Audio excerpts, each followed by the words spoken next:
is built on nothing less than Jesus' blood and righteousness. I dare not trust the sweetest frame, but wholly lean on Jesus' name.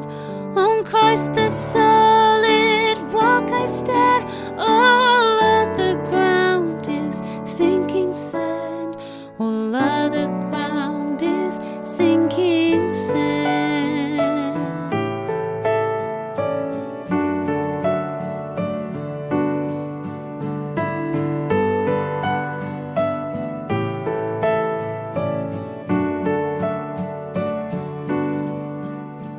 When darkness seems to hide his face, I rest on his unchanging grace.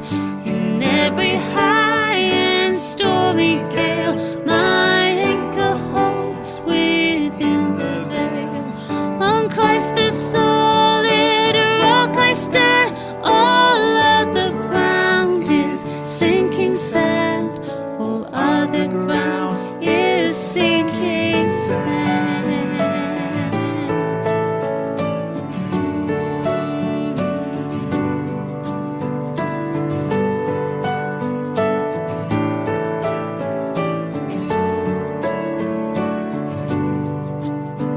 His oath, his covenant, his blood support me in the whelming flood. When all around my soul gives way, he that is all my hope and stay. On Christ the solid rock I stand, all other ground is sinking sand. All other ground is sinking sand. When he shall come with trumpet sound, oh may I then in him be found.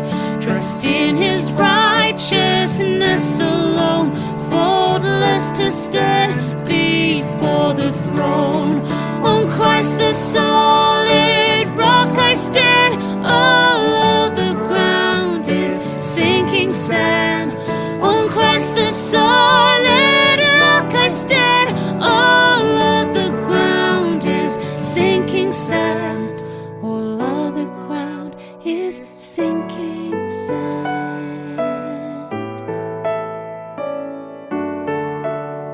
On Christ I stand.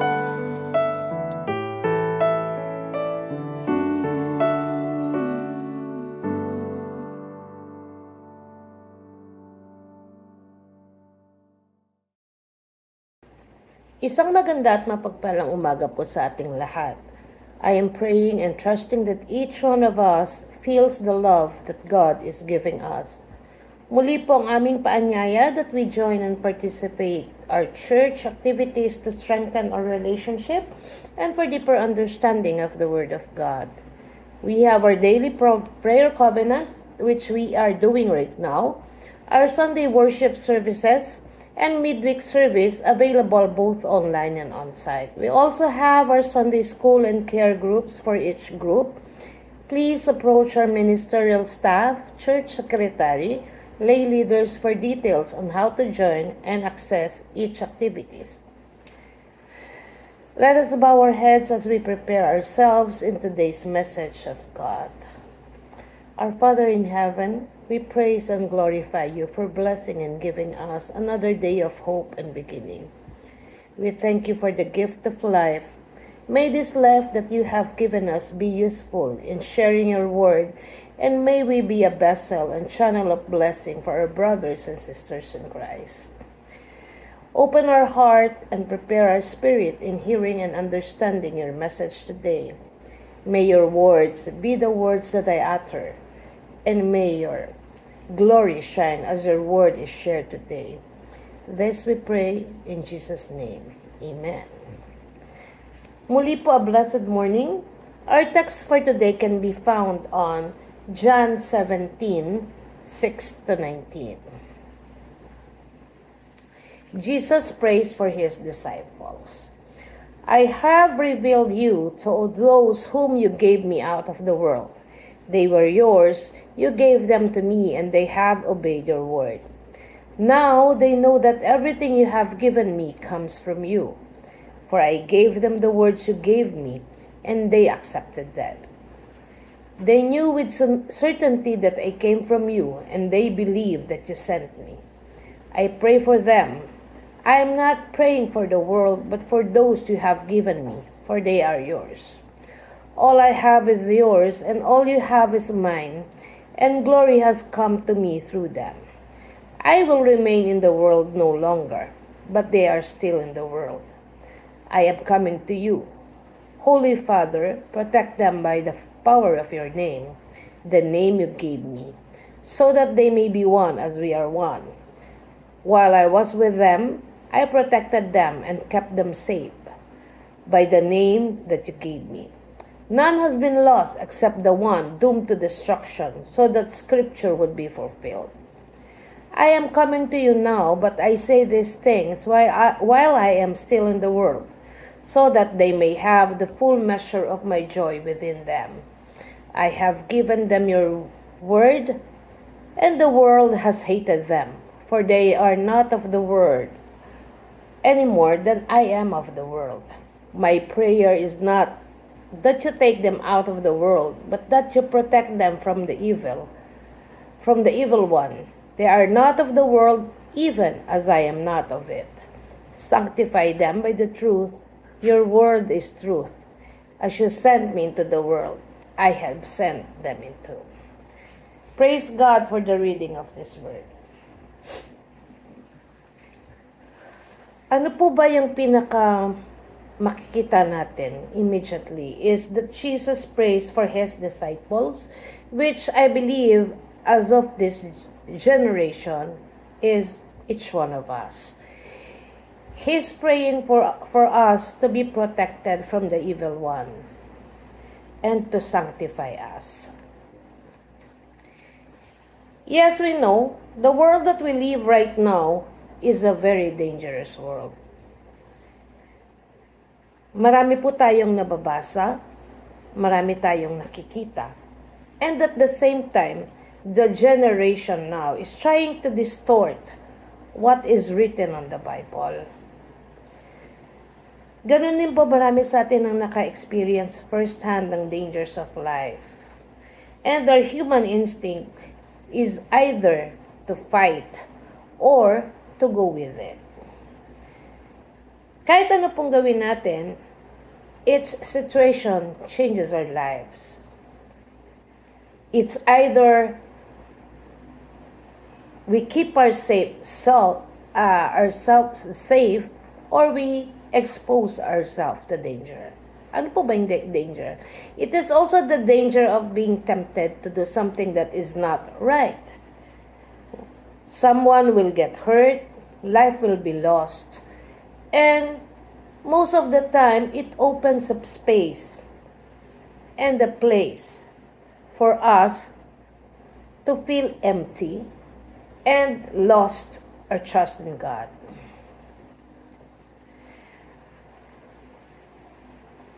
Everything that happens in us creates a hole in our heart. It's either we have been wounded, we have been hurt, we have some brokenness, and open stand in the opposition of life, love, and ways of God.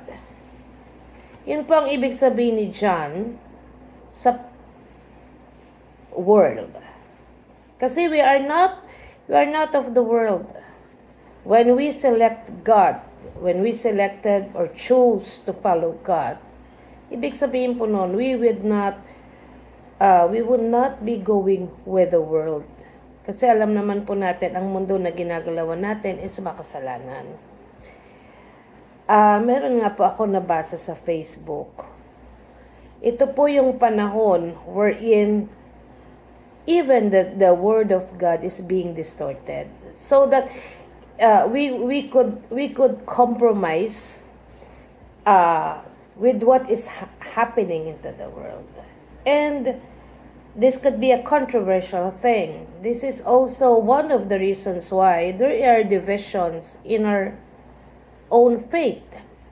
Marami po ang nag-iisip na humiwalay at mag-create ng because according to them, iniisip nila that the functionalities right now and the belief or the belief of the United Methodist Church is now being swayed so that it could be able to go with the flow on what is being socially acceptable.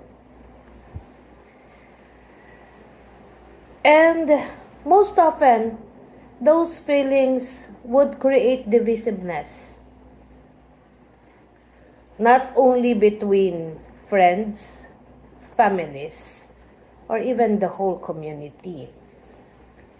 Nagkakaroon din po tayo ng takot, ng galit, kung bakit kailangang mangyari ang mga bagay-bagay. That is the world which Jesus has prayed God to protect each one of us.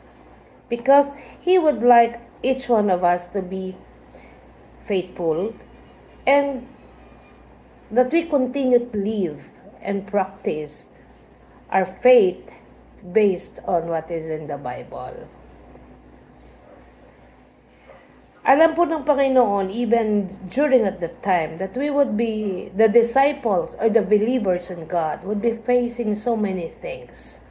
Or that we would be exposed on so many things that is often contrary or even opposing to what is being written on the Bible. And similarly, if we do not examine things well, it may also happen that we would believe that that is written in the Bible. If we would think, John 17:6-19, nangyari po siya o sinabi siya ng Panginoon before His crucifixion. This is during His last days. Feet has been washed. The supper has ended. Wala na po yung si Judas. At gabi na siya. And even inside Jesus' heart, meron po siyang takot because He knows that He's facing death. Alam po natin that Jesus knows what is happening. He knows that God is in full control. And compared to each one of us, He is quite confident that God, the Father in heaven, knows what is best on Him. And He did not selected to run away from the danger of the world. He offers it the different way. He continued to love and pray. And then not only for Himself, but for us. For us na magpapatuloy ng kung ano ang mga naiwan niyang gawain sa mundong ito. We lived in the world, but we do not belong to it. We belong to Jesus and the Father. And the great danger is that nakikita natin that darkness, temptation will invade, fill, and overtake not only our hearts, but the people around us. So, ang sa atin po is, there might be some time that we either give up or compromise ourselves. Meron po tayong maririnig na, ano bang pwede kong gawin? Tao lang ako. And anong magiging laban ko sa mga nangyayari sa panahon ngayon? Siguro even sa government, that is the same. Why graft and corruption is rampant is because almost everyone is doing that. And it has become a practice. Our protection is not found in escaping or avoiding the danger. the protection that Jesus asked for us comes through sanctification. As part of the verse, sanctify them in the truth, your word is truth. Sanctification separates us from the usual flow of the world. Our lives are transformed. We live according to God's teachings. Teachings like love, mercy, forgiveness, beauty, wisdom, generosity. Our protection is in being made holy and holy gods. It is not enough to just hear Jesus' prayer. Ang sinasabi po ng Panginoon is that we live, act, and work with God, and to actively participate in Jesus' prayer by shaping our lives to be like His. So, kailan po ba nagkakaroon ng dibisyon? Kailan po ba kailangan nating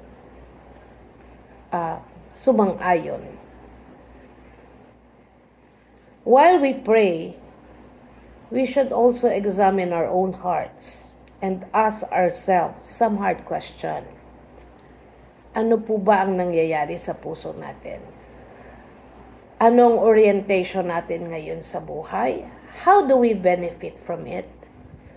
How do we participate in things that is happening around us? And are we willing to change? Namumuhay po ba tayo according sa kung ano yung sakit na ginagawa sa atin? Or do we live according to what is taught by God? Do we deny God His full control in our life and, in effect, contribute to the darkness of the world? Hindi po yan ang desire ng Panginoon sa bawat isa sa atin.